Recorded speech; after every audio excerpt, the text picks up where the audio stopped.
Welcome back dear students, आपका फिर से स्वागत है। उसी ऊर्जा के साथ हम फिर लगेंगे, अब कुछ और बेहतर क्वेश्चंस करेंगे और अपने सब्जेक्ट पर कमांड करेंगे।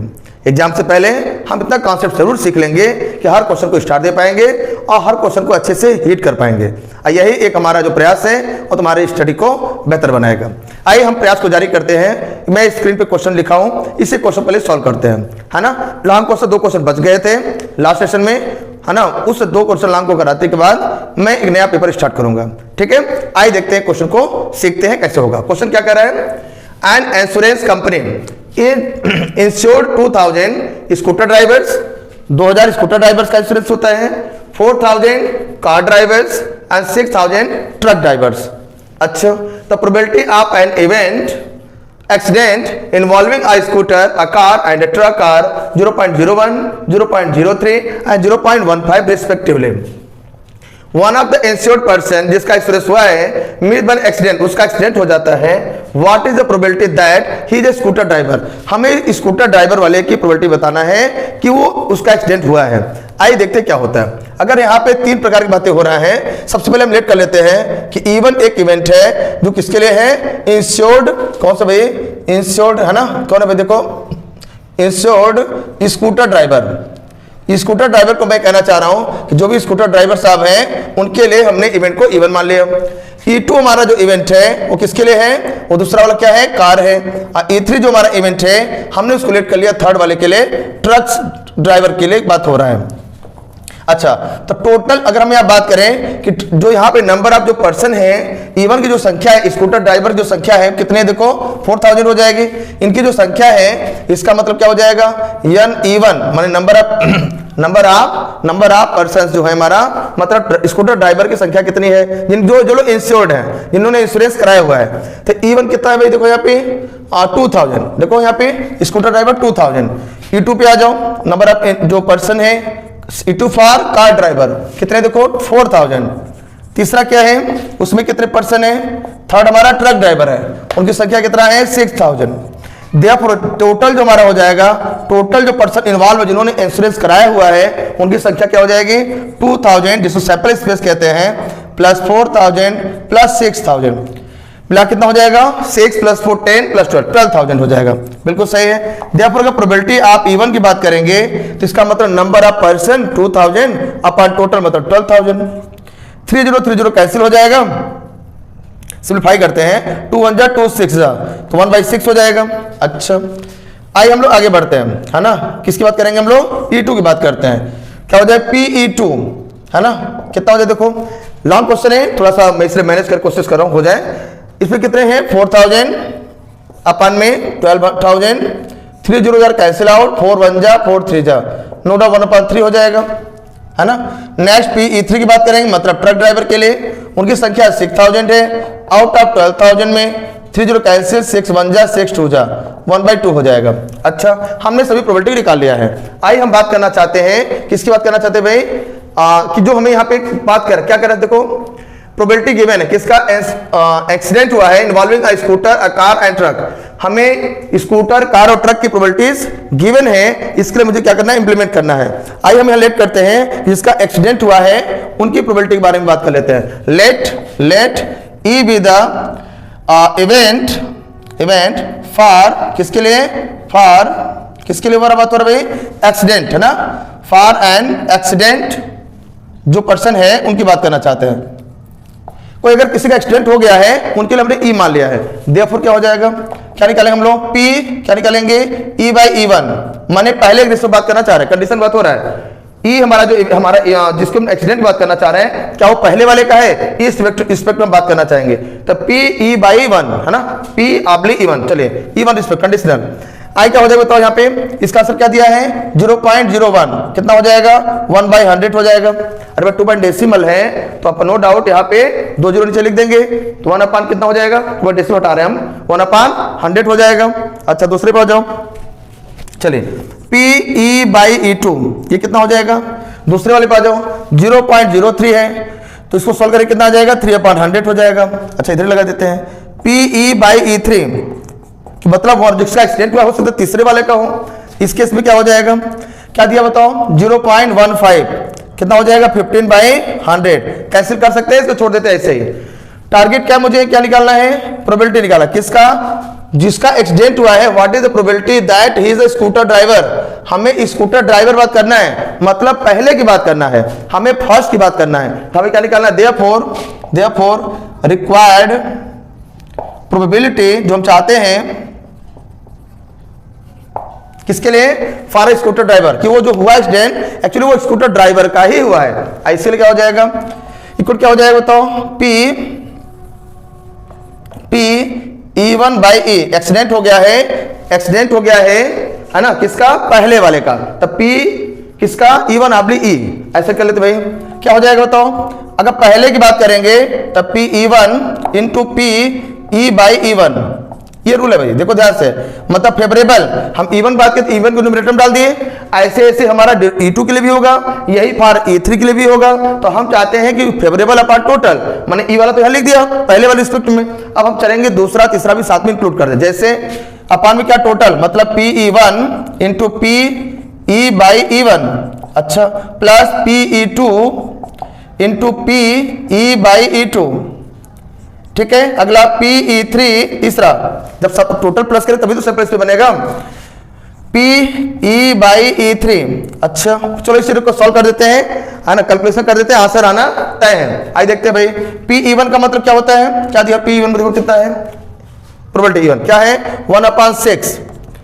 अच्छा इंटू करेंगे, मल्टीप्लाई में है कितना, P E/E1, ये कहाँ है, देखो P E/E1 यहाँ लिखा है, 1/100 होल अपान में आ जाएंगे सॉल्व करने के लिए। तो ये वाला एज इट इज हो जाएगा, पहला तो यही दोनों यही सेम है, तो 1/6 × 1/100 प्लस P2 कहाँ, देखो यहाँ पे, ये यहाँ पे 1/3 × कितना है, E2 वाले में आ जाओ, E में यहाँ लिखा है, कितना हो जाएगा 3/100 प्लस थर्ड पे चलो, इसका कितना लिखा देखो यहाँ पे 1/2 × कितना हो जाएगा, वो 15/100। इसे सॉल्व करेंगे आंसर आ जाएगा। तो मैं चाहता हूं थोड़ा सा क्वेश्चन इरेज कर दूं जिससे बातें ज्यादा समझ में आ जाए। कैलकुलेशन ही ओनली करना लेफ्ट है, नहीं अदरवाइज आंसर तो आ ही जाएगा। मैं तो क्लीन कर दूं और यही कैलकुलेशन मैं साफ साफ ऊपर कर दूं, जिससे तुम्हें समझ में अच्छे से आ जाए। और कैसा आया कि नहीं आया, समझ में आया, कैसे लगाते हैं, स्टेप्स क्लियर हुए कि नहीं हुए, इसके बारे में मुझे बताया जाए, मैसेज करके बताओ। तो चलिए सॉल्व कैसे करेंगे इसको। जैसा मैं देख पा रहा हूँ 1/6 × 1/100 एज इट इज रहने दिया जाए, और यहाँ सभी में डिनोमिनेटर में 100 है तो 100 कॉमन कर लिया जाए। तो अपान में 100 जब कॉमन करेंगे तो यहाँ क्या बचेगा, पहले में 1/6, नेक्स्ट में 3 यहाँ कैंसिल भी हो जाएगा, 3 कैंसिल हो जाएगा, तो कितना हो जाएगा, 1 ही तो बचेगा, दूसरे में 1 बचेगा, 1/1 लिख लो। इसमें क्या 100 निकल गया, कितना आ जाएगा 15/2। ओके, ये दोनों कैंसिल भी हो गए, 1/6 हो गया यहाँ पे, अपान में एलसीएम अगर लेंगे कितना हो जाएगा 12 हो जाएगा, और 6 2 जा यहाँ पे 12, यहाँ कितना हो जाएगा 6 टाइम जाएगा, और 6 करेंगे 6 15 जा, फिर 90 हो जाएगा, और 6 1 जा 6 2 जा कैंसिल हो गया, ये 2 न्यूमरेटर में आ जाएगा, और डिनोमिनेटर कितना हो जाएगा, इसको प्लस किया जाए 90 प्लस 100 हो गया, और 104, तो 2 अपान, मैं साफ साफ लिख दूं 2/104, 1 जा 50, 2 जा ना, आंसर हो जाना चाहिए 1/52। ये मेरा आंसर होना चाहिए, देख लेते हैं। Yes this will be correct answer, answer sheet से आंसर मैच कर गया है, मतलब कहीं कहीं कॉन्सेप्ट सभी ने सीख लिया है। कैसा लगा, कॉन्सेप्ट समझ में आया क्या, इस तरह क्वेश्चन आने तय हैं, तो प्लीज इस पे कमेंट कर लीजिए और बेहतर क्वेश्चन पे कि लिस्ट में इसको शामिल कर लीजिए।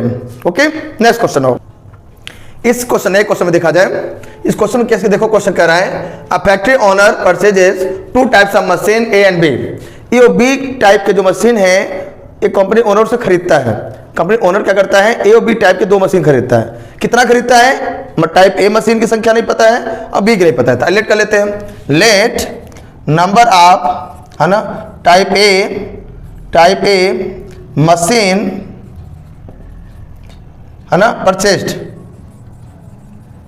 BX, और नंबर ऑफ टाइप बी की बात करें, बी टाइप का जो मशीन है उनको हमने मान लिया क्या, BY, माने हमने ये मान लिया कि ए टाइप की जो मशीन है उनकी संख्या X है, परचेज किया गया, और जो बी टाइप मशीन है उनकी संख्या Y हो गई। आइए देखा जाए, देयरफॉर जो मैक्सिमम की बात करना चाहेंगे, है ना, मैक्सिमम की बात करना चाहेंगे, जो मैक्सिमाइज की बात करना चाह रहा है, क्वेश्चन पूछना चाहता है, उसके लिए हम बात करेंगे, तो क्या हो जाए बताओ, ध्यान दिया जाए, 60 यूनिट खरीदा जा रहा है, 60 यूनिट खरीदा जा रहा है किसका, टाइप ए मशीन का, ए मशीन टाइप का 60 यूनिट खरीदा जा रहा है, अब बी टाइप मशीन के कितने 40 यूनिट खरीदे जा रहे हैं। तो हम क्या कहना चाह रहे हैं, है ना, डेली आउटपुट जो है ए से 60 प्रोडक्शन हो रहा है, बी से 40, तो टोटल जो मैक्सिमम बनेगा रिक्वायर्ड हम कहना चाह रहे हैं, तो लिख लो रिक्वायर्ड एलपीपी, है ना, लीनियर प्रोग्रामिंग का क्वेश्चन है, उसी को हम आगे बढ़ाना चाह रहे हैं। तो हमारा मैक्सिमम जो बनेगा जेड वो कितना हो जाएगा, अरे भाई 60x प्लस 40y, अधिकतम मेरा इतना ही तो बनने वाला है, अरे भाई x पहले से, अगर एक टाइप मशीन हमने x खरीदा है और एक टाइप पहले मशीन जो टाइप से 60 प्रोडक्शन एक दिन में होता है, 60 डेली बेस पे, डेली आउटपुट, ए टाइप मशीन एक दिन में 60 प्रोडक्शन देता है। अब ऐसे हमने कितने मशीन खरीदे हैं, x मशीन परचेज किए हैं।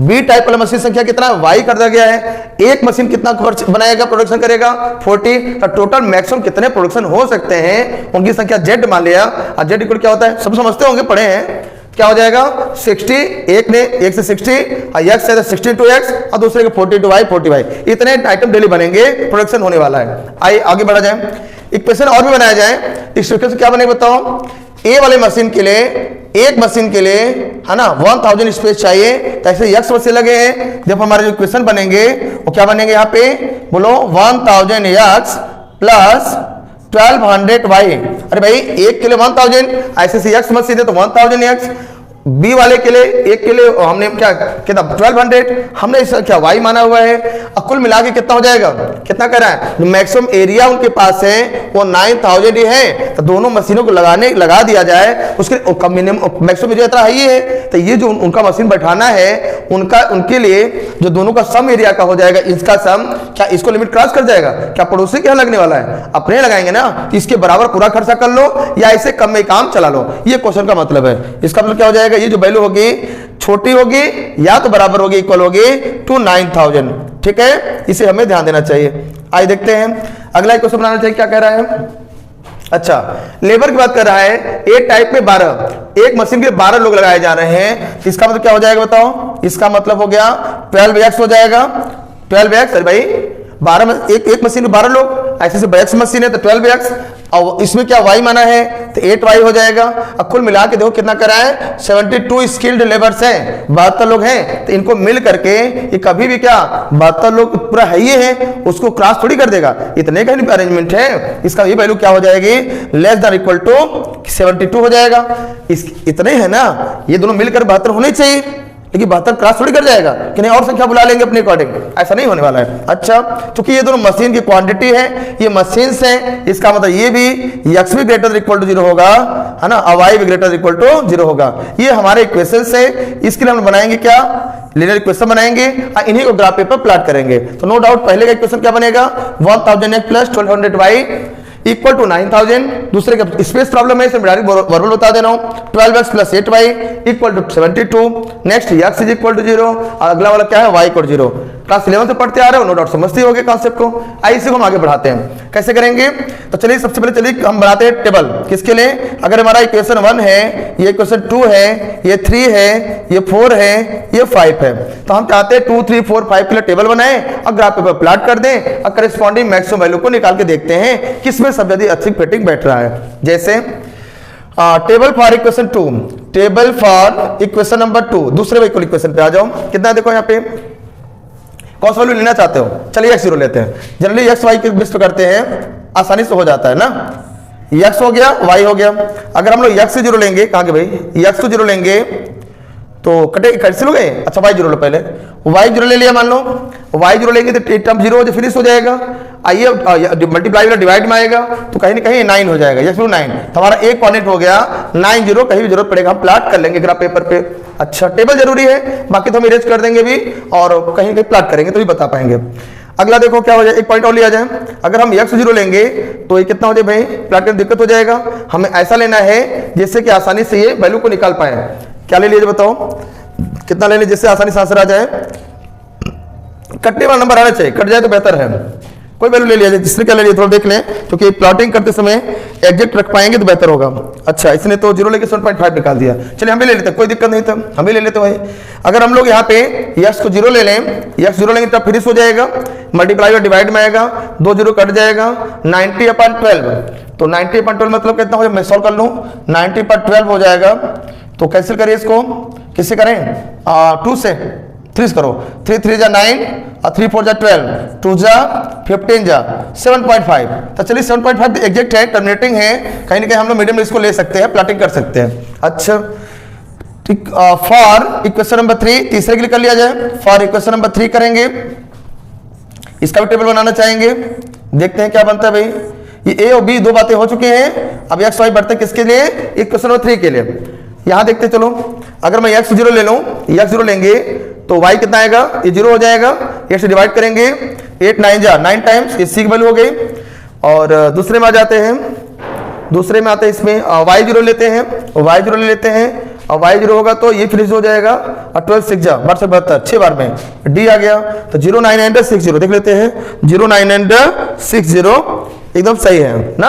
अच्छा ये तो पहचानते हो, ग्राफ पेपर मुझे डायरेक्ट प्लॉट कर लेना चाहिए। आइए देखते हैं ग्राफ पे प्लॉट करते हैं। सबसे बड़ी वैल्यू 9 है, तो 9 के रिस्पेक्ट बात करेंगे। आइए देखते हैं, 1 2 3 4 5 6 7 8 9, 1 2 3 4 5 6 7 8 9, 1 2 3 4 5 6 7 8 9, ऐसे नीचे भी 1 2 3 4 5 6 7 8 9 हमने पूरा बना दिया।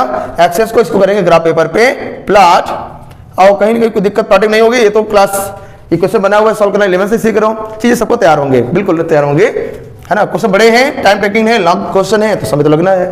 आइए देखते हैं, पहला क्या है, 9 0 9 0 कहाँ देखो भाई, 9 0 कहाँ गया, ये 9 0 मतलब यहाँ पे आ जाएंगे, x का 9 0 तो बेसिक भाई, यहाँ 0 7.5 0 ये हो गया, 7 ऊपर जाए 1 2 3 4 5 6 7 यहाँ है, तो कहीं ना कहीं 7 और 8 के बीच वाला नंबर 7.5 ये हमारा b हो गया।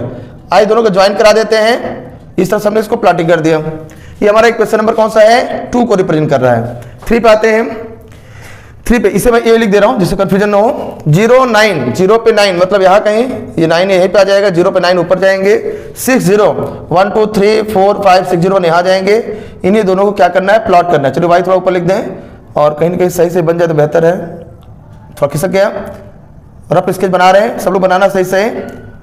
थोड़ा सा गड़बड़ हो गया है, थोड़ा सा स्केल तो है नहीं, अंदाज पे कर रहे हैं, लगभग सही है। चलिए नंबर 3 क्वेश्चन भी हो गया।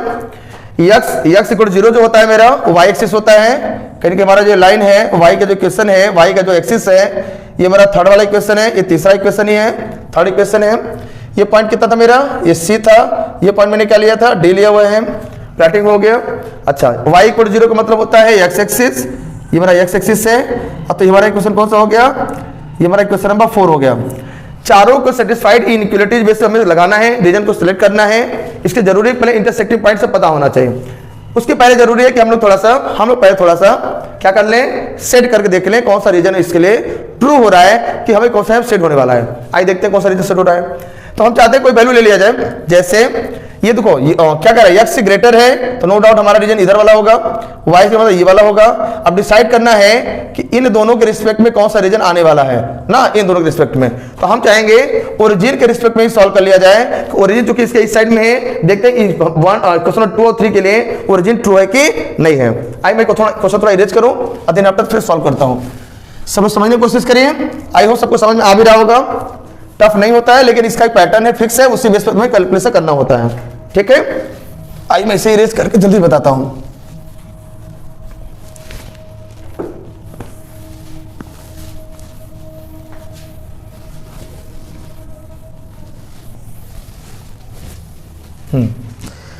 चलिए देखते हैं इसको कलर करना चाह रहे हैं, कैसे करेंगे। अच्छा पहले यही कर लेते, थोड़ा जगह तो है। हम 0 0 एट 0 0 0 ओरिजिन पे चले देखते हैं, फ्रॉम किससे, फ्रॉम किस इक्वेशन से, 2 से। 2 वाले इक्वेशन रखो 0 0, देखते हैं क्या हो रहा है। तो क्या हो जाएगा 0, ये भी 0। क्या ये वैल्यू 9000 छोटा होता है, निश्चित छोटा होता है, मतलब हमें इक्वेशन जो 2 हमारा है इधर के लिए ये वाला जो रीजन है वो क्या है, ट्रू है। हमको इधर ही लेना है, मतलब हमें 0 0 साइड में ही आना है, मतलब ओरिजिन साइड में ही सेट करना है। कर लिया, मैंने पूरा इधर बात करें होल। अब देखते हैं कहीं ये मना तो नहीं कर रहा है, अगर ये मना कर देगा तो रीजन छूट जाएगा, अदरवाइज वो तो टोटल की बात कर रहा है। एंड अगर मैं फ्रॉम 3 की बात करूं, तीसरे से बात करूं, यहाँ पे तीसरे में क्या हो जाएगा 0, क्योंकि 0 रख रहे हैं, ओरिजिन की बात कर रहे हैं, तो 12 इंटू 0 0, 8 इंटू 0 से 0, क्या ये वैल्यू 72 छोटा है? बिल्कुल सही, सेकंड बैलेंस हो रहा है, 0 छोटा है या बराबर तो नहीं कर पाया, लेकिन छोटा तो है।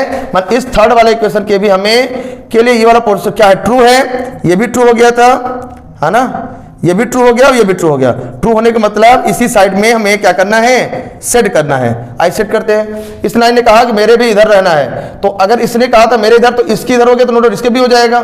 तो हमारा कहना है कि ये वाला जो रीजन है, यही हमारा क्या है, एकदम रीजन, वो रीजन है जो हमें सेट करना था। ऑलरेडी हम सेलेक्ट कर चुके हैं, सेट कर चुके हैं। ऊपर का नहीं भाई, इधर वाला नीचे, ये है ओवरऑल, समझ लो सब लोग, यही वाला है।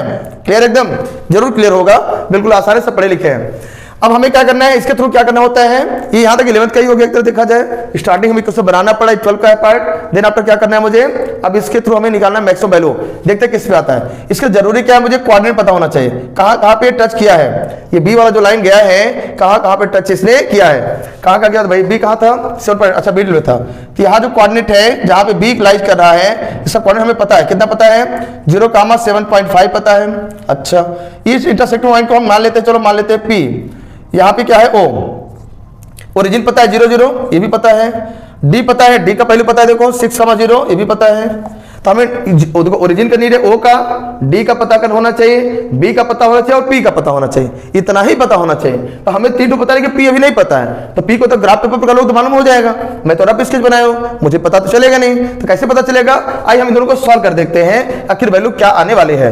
2 3 को अलग से हम सॉल्व करेंगे और करके देखेंगे क्या आता है। अच्छा देख लेते हैं यहाँ पे। अच्छा इसने हिंट दिया है, इसने कैलकुलेट किया है, मैं इसे वैल्यू मान लेता हूँ। जो इंटरसेक्टिंग पॉइंट ऑफ 2 3 जो तुम लोग सॉल्व करना जानते हो बाय यूजिंग मेथड, पता है ना 5 तरीका ग्राफ प्लॉट करने, 5 तरीके से निकालते हैं, graphical, elimination, substitution, cross multiplication और कंपैरिजन मेथड।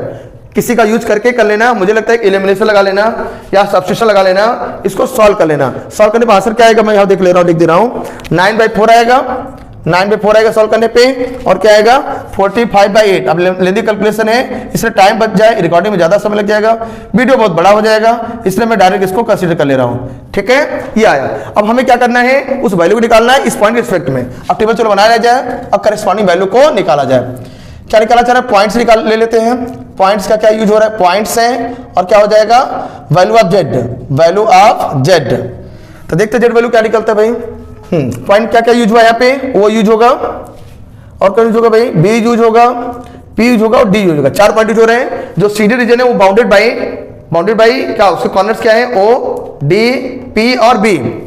चलिए इन्हीं के लिए हमें निकालना है क्या, वैल्यू ऑफ जेड। चलो निकाला जाए, क्या वैल्यू आता है, देखो ध्यान से। पहला ओ के लिए 0 0 है, हमारा जेड का इक्वेशन तो ये बना हुआ है। जब 0 0 रखे क्या हो जाएगा बताओ, 0 16 to 0 अब प्लस 0 कहीं का 0 हो जाएगा, 0 आया ना, ये वैल्यू कितना आया, 0 आया। अच्छा दूसरा बी पे आ जाए, बी को कोऑर्डिनेट कितना देखो यहाँ पे, यहाँ लिखा हुआ है बी कोऑर्डिनेट 0.7.5, तो रखो भाई इसमें 16 to 0 मैं दिखा दूं। चलो अच्छा पिछले भी दिखा देता हूँ, 14 to 0 आंसर हो गया 0 + 0, मतलब क्या हो गया यहाँ पे 0 0 मतलब 0 आ गया। ठीक है 0 आ गया। यहाँ क्या हो जाएगा, बी वाले में 16 to x वैल्यू 0 है, फिर बी कितना है 14 to y 7.5 है, तो यहाँ 0 हो जाएगा। अब प्लस इसका कर लिया जाए 15 रखो 7.5 to 15 15 to 30, और अब ये डेसिमल तो कहीं ना कहीं सुनो 75 पूरा 150 दूना से करेंगे 300 आ जाएगा, मल्टीप्लाई कर लो। 7.5 अगर ये है तो 0 हटाए, यहाँ लगा मल्टीप्लाई 0 वजह से डेसिमल रिमूव हो जाएगा, 75 हो जाता है 300, 75 टू जा 150, 150 टू जा 300, ऐसा समझ लो। कितना आंसर आ गया भाई, ये आंसर कितना आया 300 आ गया। अच्छा पी क्वांटिटी कितना है 9/4, चलिए तो 60 × 9/4 मैं इसी कर दे रहा हूँ, इसलिए 40 × 45/8, चलो करो भाई 15 बार में कट गया, और 8 5 जा कट गया, 15 9 जा 135 होता है, और 45 5 जा तो 45 5 जा मतलब 225 होता है, क्या 225 होगा। मिला लिया जाए थोड़ा सा, अगर गड़बड़ी नहीं हुई कैलकुलेशन में तो कहीं ना कहीं आंसर सही होगा, देख लेते हैं, मिला लेते हैं। 45 5 जा करेंगे तो 45 2 जा 90, 90 2 जा 180, 180 और 45 मिलाएंगे तो आ जाएगा 245, सही है। अच्छा चलो मिलाओ, कितना बताओ, कितना आया इसका, है ना 0 10 हो गया, और कितना हो जाएगा 3 2 5 और 6 हो जाएगा, ये कितना आ जाएगा यहाँ पे 2 1 3 360 आ गया। अच्छा डी वाले में आ जाओ, डी पॉइंट कितना है 6,0, तो 60 इंटू 6 प्लस 40 इंटू 0, अरे भाई x प्लस 6 y प्लस 0 रखना है, तो 360 प्लस 0 मतलब 360, तो सबसे बड़ी वैल्यू जो 2 आई वो 360 आई है, सबसे बड़ी वैल्यू यही आई। तो मतलब इसी के हमें क्वाड्रेंट बताना है किस पॉइंट पे ऐसा हो रहा है, इसके लिए हमारा वैल्यू क्या नंबर आप जो हम मशीन कितना खरीदा गया है उसको हम बता सकते हैं। मैक्सिमम बात कर रहा है तो मैक्सिमम तो 360 आ रहा है, 360 तो मैक्सिमम बन रहा है मशीन खरीदने वाला, देखो ये डे तो है 360 बन रहा है, तो 360 सबसे मैक्सिमम होगा, तो करेस्पॉन्डिंग मशीन जो लेंगे हम टाइप ए टाइप बी उनकी संख्या बताना होगा, जो हमने एग्जाम्पल में एक्स वाई माना है तो एक्स वाई वैल्यू बताना है। आइए देखते हैं एक्स वाई वैल्यू क्या हो जाए भाई, तो एक्स वाई वैल्यू मतलब क्या, इसके लिए क्या हो जाएगा बताओ क्या था, ये 360 क्या है, ये दोनों क्या है मैक्सिमम है, in maximum to corresponding value क्या हो जाएगी, पहले वाले में अगर हम बी की बात किसकी बात करेंगे पी की बात करेंगे, पी वाले में एक्स कितना है बताओ, पी में एक्स, पी का मतलब 9/4 बने एक्स टाइप, जो ए टाइप मशीन है ए टाइप मशीन 9/4 बनेगा और बी टाइप जो मशीन बनेगा वो 45/8 बनेगा। समझ में आया, ये दोनों के दोनों क्या है गलत है, क्योंकि कोई मशीन खरीदने जाओगे तो क्या उसका आधा टुक्का इसे लोगे, कंप्लीट हो गया मशीन ना, तो मशीन संख्या फ्रैक्शन कैसे हो सकती है, मशीन खरीदे कंप्लीट यूनिट है ना, वो एक साथ पूरा कर देंगे, ऐसा थोड़ी ना डल्ला पला दे बाकी सब घर पर रख लीजिए, तो ऐसा नहीं होने वाला है। डी टू बीच ये वाला तो सुटेबल यहाँ पे नहीं है, यहाँ पे सही फिट नहीं बैठ रहा है, तो कौन सा सही हो जाएगा दूसरा वाला, दूसरा वाला मतलब डी है ना, डी वाले बात करेंगे तो ए कितना हो जाएगा 6 मशीन, टाइप ए 6 मशीन खरीदा गया है, अब बी वाला खरीदा ही नहीं गया है, बी वाला टाइप की मशीन नहीं खरीदा, पूरा पूरा ए ही मशीन का प्लांट बैठा दिया गया। इस केस में मैक्सिमम मतलब कि यहाँ पे बात बन पाएगी और यही क्वेश्चन का ही सोल्यूशन भी है। समझ मुझे लगता है सबको समझ में अच्छे से आ गया होगा, एक बार वीडियो को और देख लेना, कहीं कोई दिक्कत परेशानी होगी तो डिस्कशन आगे आओ भी क्वेश्चन आएंगे दोबारा तो आप फिर समझ लोगे, कॉन्सेप्ट क्लियर हो जाएगा। ठीक है, नेक्स्ट क्वेश्चन देखते चलो, क्वेश्चन क्या देखो यहाँ पे, find the projection of A vector on B vector if a vector dot b vector is 8 and b vector is given that 2i cap plus 6j cap plus 3k cap। हमसे पूछा क्या है, a का on b पे पूछा है, इसका मतलब क्या पूछ रहा है लिख दीजिए भाई, देखो क्या हो जाएगा प्रोजेक्शन ऑफ है ना, projection of A vector on B vector is equal क्या हो जाएगा, A vector dot B vector upon में mod of B vector, B पे कहा है तो बी वेक्टर हो जाएगा नीचे, A dot B vector value given भी है इसे पुट कर लिया जाए, और इसकी बात करेंगे तो रूट में कितना हो जाएगा, रूट में करेंगे कितना आ जाएगा आई क्वेश्चन का स्क्वायर में 2 का स्क्वायर प्लस 6 का स्क्वायर प्लस 3 का स्क्वायर, ये तो ऑलरेडी सब समझ चुके होंगे अच्छे से। 8 अपान कितना हो जाएगा 4 प्लस 36 प्लस 9, तो 8 अपान ये कितना हो जाएगा 36 9 45 45 और 49, तो कहीं का आंसर हो जाएगा मेरा कितना, 8 का स्क्वायर तो निकालेंगे नहीं है ना, 8 को अच्छा 8 तो बाहर है भाई, 8 तो बाहर ही था, स्क्वायर तो नीचे लगेगा ना, चलिए इसका नीचे, तो 8/7 इसका आंसर होना चाहिए, हमें लगता है सबको समझ में आ गया होगा। ठीक, नेक्स्ट क्वेश्चन बिना लेट किए जल्दी जल्दी, अब थोड़ा जल्दी करेंगे, छोटे क्वेश्चन है, बड़े क्वेश्चन मैंने करा दिया, आइए देखते हैं छोटे क्वेश्चन, कुछ सीखने मिले, कॉन्सेप्ट रिवीजन जरूरी है और लोग तैयार किए खुद ही तैयार किए हुए हैं, मैं चाहता हूँ 60 को रिवीजन करा दिया जाए है ना, टाइम इशू है बट मैनेज किया जाए। Question next, right a unit vector in the direction of a vector equal to 2i cap minus 6j cap plus 3k cap, ये क्वेश्चन कहना चाह रहा है, क्या बताना हमको यूनिट वेक्टर बताना है, तो यूनिट वेक्टर क्या होता है, यूनिट वेक्टर है ना, आप A vector equal to A cap कहेंगे, क्या हो जाएगा ए वेक्टर अपान में क्या हो जाएगा मॉड ऑफ ए हो जाएगा। समझ में आया, ए वेक्टर कितना है 2i minus 6j plus 3k अपान में रूट में क्या हो जाएगा यहाँ पे 2 का square plus minus 6 square plus 3 का स्क्वायर, तो 2i cap minus 6j plus 3k whole upon, इसको सॉल्व किया जाए, सॉल्व करने कितना आ रहा है, इसको सॉल्व करो सब लोग जल्दी से, सॉल्व कर लिया जाए कितना आ रहा है बताओ 4 प्लस 36 प्लस 9, लास्ट क्वेश्चन है ये भी ना पिछले क्वेश्चन की तरह ही हो गया, कितना आ जाएगा मिला के 49 के 7 हो जाएगा, यही इस क्वेश्चन क्या हो जाएगा आंसर हो जाएगा, चाहे डिस्ट्रीब्यूट कर दो 2/7i minus 6/7j plus 3/7k। I hope सभी लोग अच्छे से समझ गए, कहीं कोई दिक्कत परेशानी नहीं हो रहा है, चीजें बिल्कुल समझ में आ रहे होंगे। आइए देखते हैं क्वेश्चन पे, तो टाइम का इश्यू है सिर्फ मैंने तो नहीं हो पा रहा है, और जितना संभव है मैं कोशिश कर रहा हूं एक शॉर्ट रिवीजन करा पाऊं, कॉन्सेप्ट को अपने शब्दों में सिखा पाऊं। न्यू क्वेश्चन यहां पे है, if matrix A equal to 1 2 3, ध्यान दिया जाए कितना दिया है 1 2 3, हमें फाइंड क्या करना है, कह रहा है यहाँ पे ए डैश वैल्यू फाइंड करो। नो डाउट हम जानते हैं कि ए डैश क्या होता है, ट्रांसपोज ऑफ ए, हमें इसकी वैल्यू बताना है। 60 मैंने लिख दिया। अच्छा देखते भाई, क्वेश्चन गिवन है if A matrix value given है 1 2 3, तो ट्रांसपोज ऑफ ए का मतलब क्या है कि जो भी रो है उसे कॉलम में, जो कॉलम है उसको रो में कन्वर्ट करें। किसी एक टारगेट और दूसरा तो हो ही जाता है। देखो तो यहाँ पहला रो है तो पहले कॉलम में आ जाएगा 1 2 3, अब चूंकि एक ही है तो एक ही बन पाएगा। निकालना क्या है, ए इंटू ए डैश, मतलब ए और ए का ट्रांसपोज। तो ए का मतलब है 1 2 3 और ए डैश का मतलब क्या है 1 2 3। इसका ऑर्डर क्या है, 1 रो एंड 3 कॉलम, 1 रो और 3 कॉलम है। एक ही रो है 3 कॉलम है, इसमें 3 ठो रो है और एक ही कॉलम है, बीच वाला सेम होना जरूरी होता है। अगर ऐसा है तो हमारे आंसर का जो ऑर्डर होगा वो 1 क्रॉस 1 का होगा, कहीं ना कहीं 1 क्रॉस 1 का ऑर्डर बनने वाला है। नो डाउट ऑर्डर क्या होगा, 1 क्रॉस 1 का होगा। क्या करते हैं, पहले को पहले से मल्टीप्लाई, तो 1 1 जा 1, मैं मल्टीप्लाई कर दिखा दूं। अगले में 2 का मल्टीप्लाई 2 से करेंगे तो 2 इंटू 2, थोड़ा दूर लिख देते हैं, ऐसे लिख देते हैं। अब प्लस तीसरे में करेंगे तो 3 इंटू 3, ऑलरेडी हमने मल्टीप्लाई वाला क्वेश्चन कराया भी था। कितना आ जाएगा, 1 1 जा 1 और आई हो गया 2 2 जा 4 और 3 जा 9, 9 4 13 14, तो 14 होने वाला है। यही इसका क्या हो जाएगा, आंसर हो जाएगा। निश्चित रूप से 1 क्रॉस 1 का है, एक ही एलिमेंट आएगा क्योंकि 1 1 जा 1 होता है। ठीक है, बड़े वाले क्वेश्चन में टाइम ज्यादा लग गया, इसलिए क्वेश्चन छोटे छोटे भी आ गए। नए पेपर स्टार्ट किया मैंने और समय कम लेंगे, वो सब तो बहुत टाइम टेकिंग क्वेश्चन हो जा रहे हैं, क्वेश्चन को राइट करने में समय लग जा रहा है बहुत ज्यादा। आइए नए क्वेश्चन पाते हैं। क्वेश्चन क्या पूछ रहा है, अच्छा write the value of p for which a vector equal to 3i cap plus 2j cap plus 9k cap, b vector equal to i cap plus pj cap plus 3k cap are parallel vectors. पहले मतलब उनके बीच में angle क्या होगा, 0 होगा।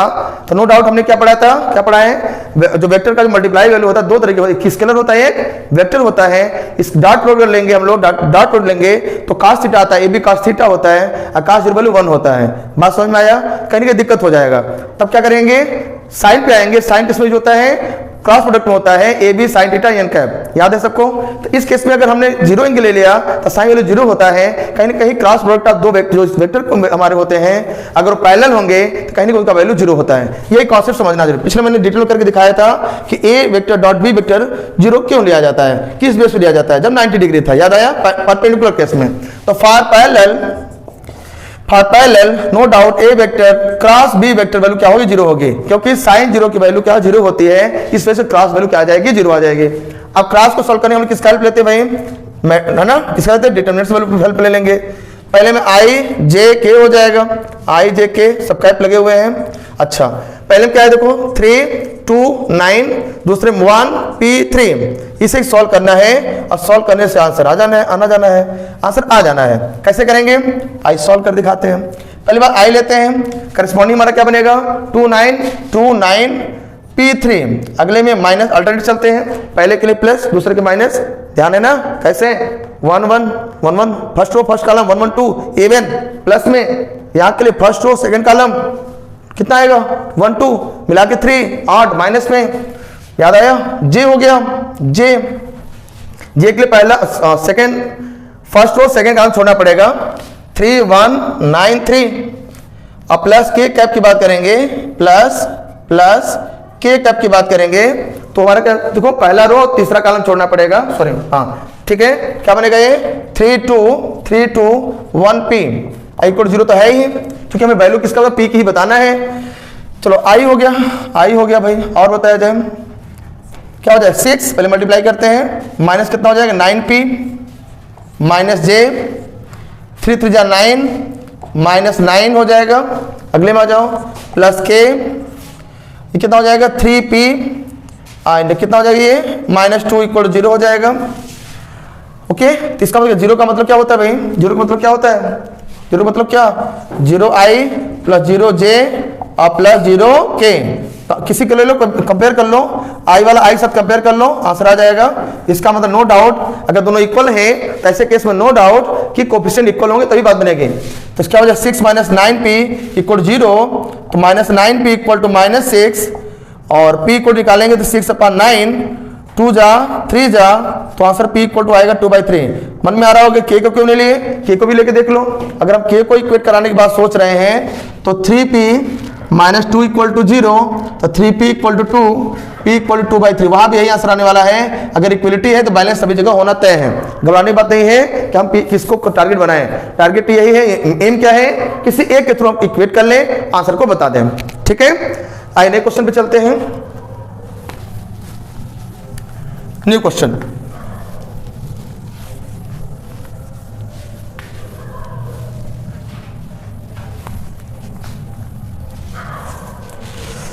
नया question यहां पे है,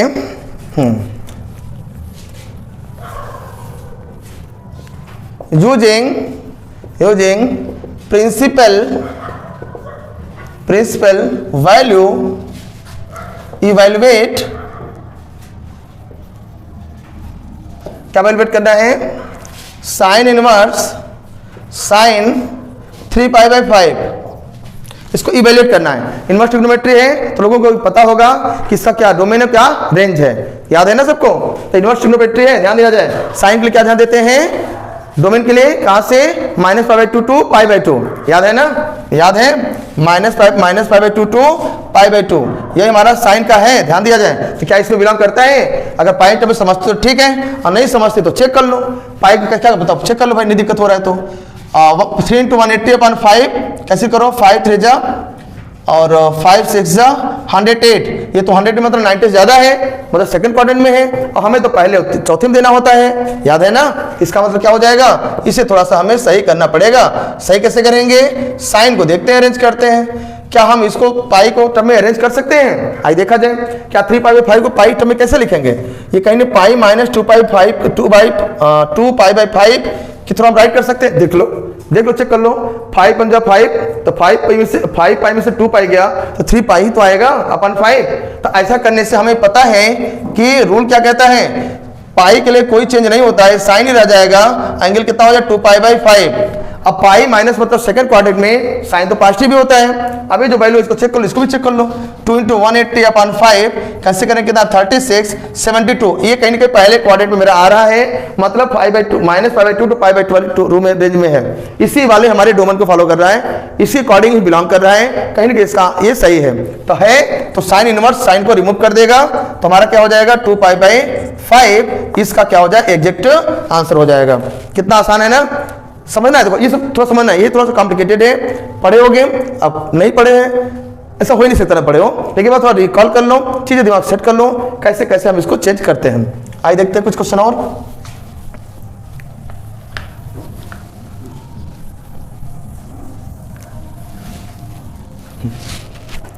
क्वेश्चन यहां पे है,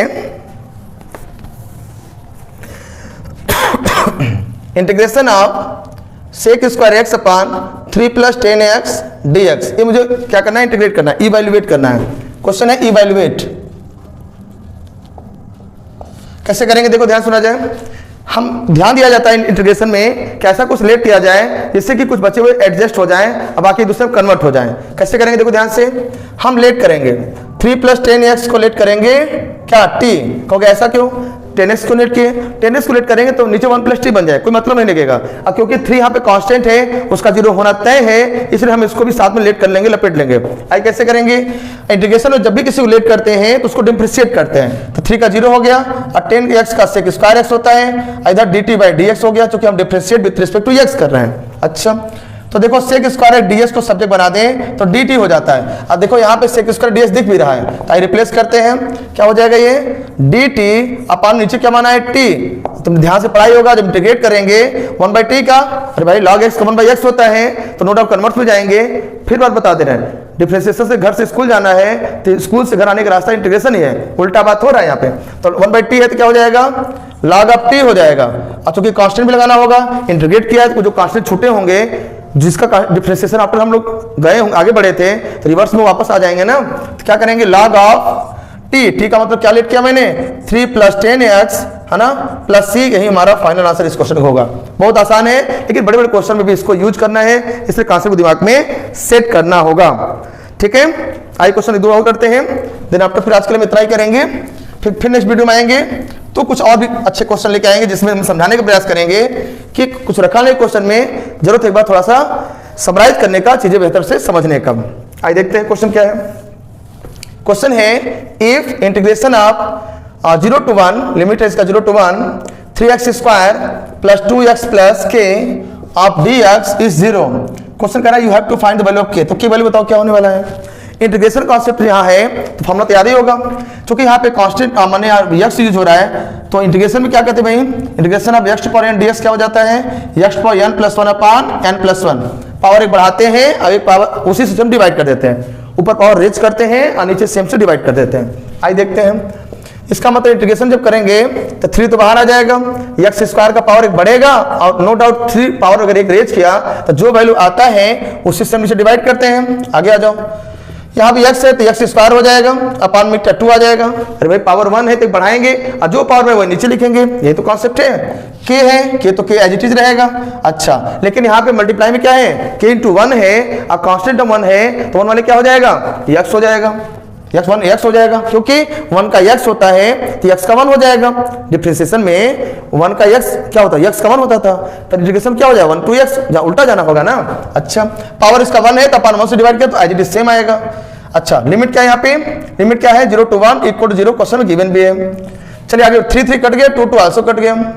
अब वैल्यू क्या करते हैं रखते हैं यहाँ पे, आइए रखते वैल्यू को 1 कह रहा है ना तो 1 का क्यूब + 1 का स्क्वायर प्लस k × 1, ये पहला हो गया, अपर लिमिट रख दिया, माइनस फिर दूसरी बारी 0 रखना है, 0 का क्यूब + 0 का स्क्वायर प्लस k × 0 = 0 हो गया, ये 1 1 2 हो गया तो 2 + k हो गया, अब माइनस ये 0 पूरा मिला के 0 ही हो जाएगा, मैं 2 + k = 0 हो गया, k = नो डाउट हमारा आफ्टर कैलकुलेशन आंसर इज -2।